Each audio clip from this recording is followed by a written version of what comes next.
Hey everybody, it's John. Been a while since I checked in. I'm finally been working a bunch, and I finally got a day off here with the weather cooperating. It's 43 degrees, it's 9:30 in the morning, and we're almost to the property. Got Izzy, we got Army here, and we're gonna go around and see if we can find any deer antler sheds. We're gonna just take a walk around the property, maybe put up a few more fencings around trees, and just basically have fun in some decent weather here at the end of February 2024. Come along. Always go when the blacktop ends, like the old country song. Onto the dirt road. You know you're getting into the good stuff when you're hitting the dirt road. Okay, so I've shown you guys how I tubed these pines up, these Norway Spruce, 2 or 3 years ago, and now they took off because nothing was able to rub against them, and that one's 8 foot tall. What I'm trying to do is get from that view, it's a big blank field, and I have started by, it's hard to see, but in these rows that I have for erosion control, I do have some apple trees that I'm trying to break up the silhouette so the deer feel comfortable coming out into the field even during daylight, during hunting season. And I've left this square patch, it gets beaten down. You can see basically where the multiflora rows are growing. I've not mowed this square patch. It's probably 100 foot by 100 foot, because in the center I want a section of woods that is just, or grown up area, so the deer feel comfortable walking through that area. And over time I've been kind of tubing things up and so forth. I've got apple trees that I planted last spring, crab apples and so forth. And this tree, a little hard to see, but it's coming up here. Looks like it's going to be living and looks like it's got life.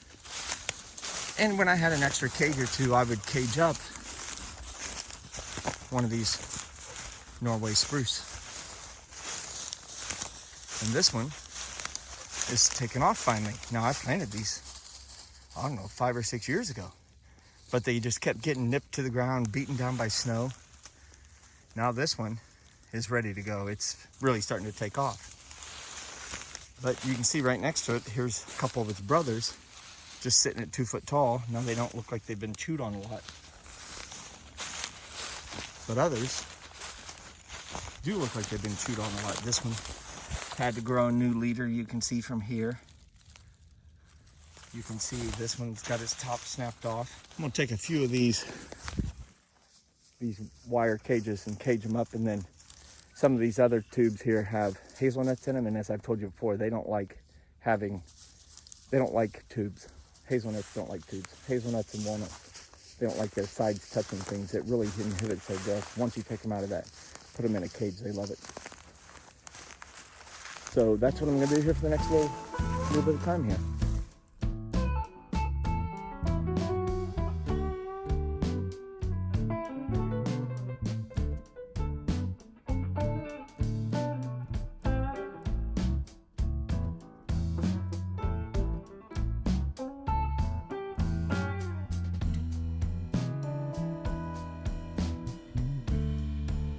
Well, we replaced all the hazelnuts, tubes with cages. We replaced a couple crabapple tubes with cages. And we got all of the pines, with the exception of about 5 or 6 trees. See a couple here that aren't protected, but walked out here to kind of a little tiny feed plot area. See what it looks like now. Now there's no tubes to look at, just some wire cages. Take a look at what our more mature hazels look like. They're multi-stemmed.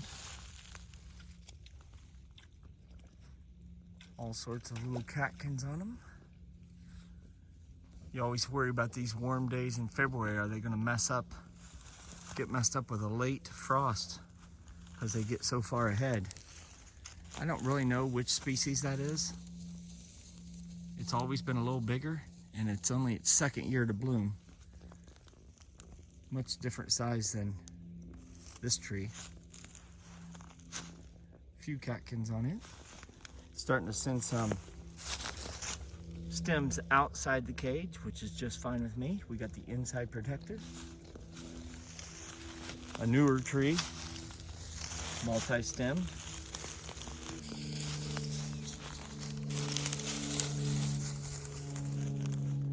Kind of old burr there. Empty, of course. Fed some wildlife, maybe.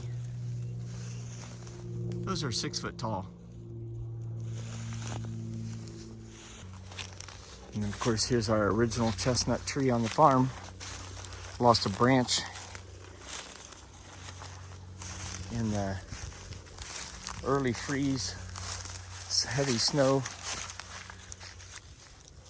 So it looks a little thin on one direction, but the other direction looks real nice. I ended up cutting that branch right there.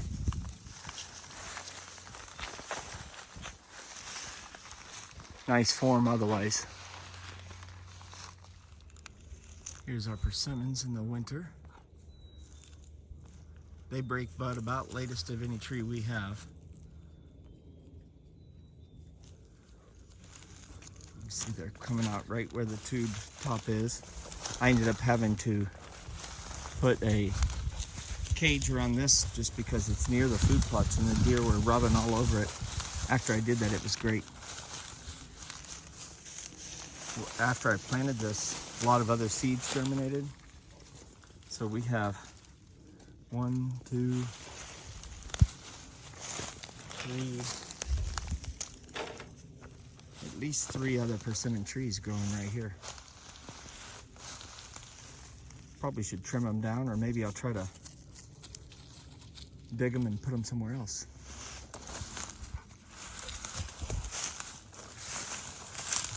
Another one, and our final one is down here.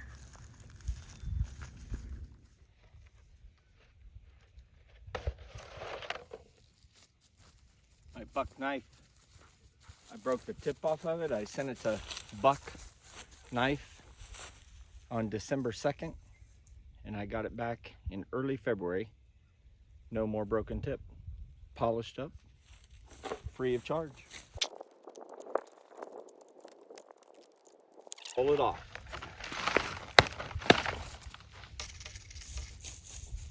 Nice looking tree. This goofy little branch right at about 4.5, 5 foot. Just gonna take that off.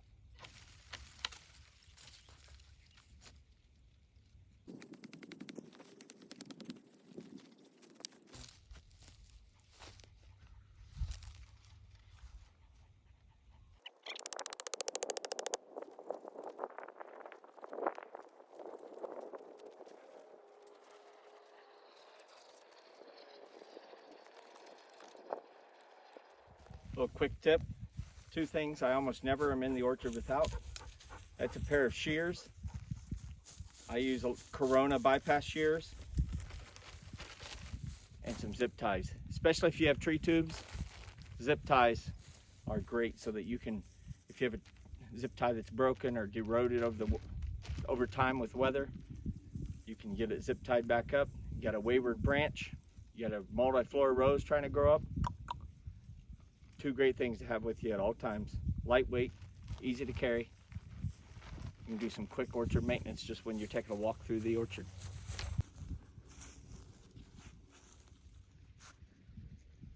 Army's turned into basically a dog now. I don't know where he's at, 9 months, something like that.